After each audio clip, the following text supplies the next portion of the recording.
2025 సంవత్సరం 11వ రాశి కుంభరాశి. ఈ కుంభరాశికి ద్వితీయంలో శని ఉన్నాడు.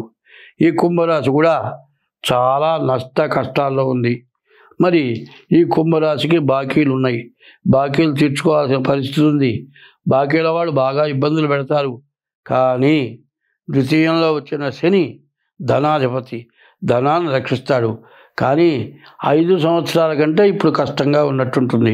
అప్పుడేమో తెచ్చుకుంటానికి తినటానికి అప్పులు దొరుకుతాయి. అప్పులు తీసుకుంటారు, తింటారు, బాగా పండగ చేసుకుంటారు.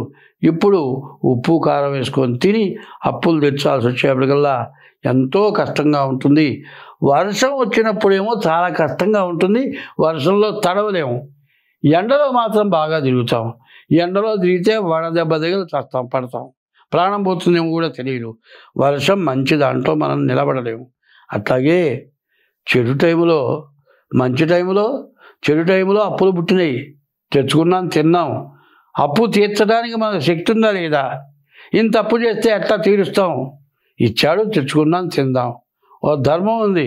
చిన్నపిల్లలకి చెబుతూ ఉంటారు, తిందాం తిందాం ఉంటుంది ఒక వేలుట, ఎక్కడ తెచ్చుకుని తిందా ఉంటుందో ఒక వేలుట, అప్పు తెచ్చుకున్నది తిందా ఉంటుంది ఒక వేలుట, ఆ పెట్ట తీరుద్దా ఉంటుందిట, తినకూడదా ఉంటుంది ఒక వేలు. మరి అప్పు తెచ్చుకునేవాడు తినగలడా? తింటావు. అప్పు తెచ్చగలవా? ఆలోచన కావాలి. అప్పుడు ఆ విధంగా చేసుకొని చేతులారా చేసుకున్న అప్పు తీర్చాల్సేటప్పుడు బాధలు పడాల్సిందే, తప్పదు. కాబట్టి ఆ బాధలు ఎక్కువగా ఉంటాయి. కాబట్టి మీరు శివాలయానికి రోజు వెళ్ళండి. ఈశ్వరుడికి ప్రదక్షిణ చేయండి. శనికి ప్రదక్షిణ చేయండి. శనికి అభిషేకం చేయించుకోండి. ఆవుకి ఆహారం పెట్టండి. ఏదైనా పసిపిల్లలకు ఆహారం పెట్టండి. నోరు లేని జీవరాశులకు ఆహారం పెట్టండి. ముఖ్యంగా చెబుతూ ఉన్నాను, చాలామంది ఏం చేస్తారంటే కూరగాయలు తరుగుతారు, చెక్కులు తీస్తారు, అవన్నీ ఇంట్లో పక్క పోస్తారు. ఇంట్లో అడ్డం వచ్చినాయి అంటారు. క్యారీ బ్యాగులో ఆ కూరగాయ చెక్కులు మొత్తం దాంట్లో వేసి మూట కట్టి రోడ్డు మీద పడేస్తారు. ఆవు వస్తుంది, అవి కూరగాయ చెక్కులు తిందామని ఆత్రంగా కొరుకుతుంది, ఆ కవర్తో సహా మింగుతుంది. కూరగాయ చెక్కులు దాని నోట్లోకి రావు, కడుపులోకి కవర్ వస్తుంది. ఆ కవరు కరిగేది కాదు, తెగేది కాదు. పేగుల్లో పట్టుకొని ఆవు చచ్చిపోతుంది.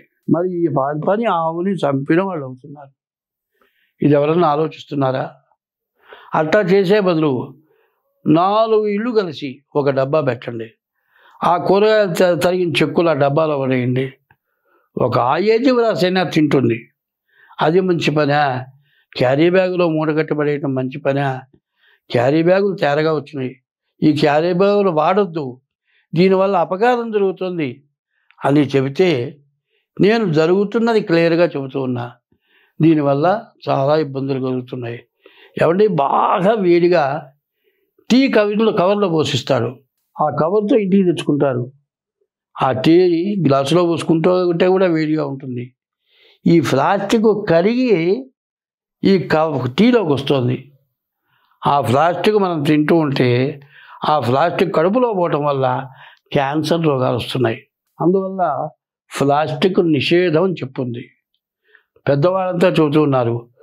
మట్టిలో నేల కింద పడ్డటువంటి ఈ క్యారీ బ్యాగులు ఎన్ని సంవత్సరాలకు కూడా కరిగిపోవట్లే.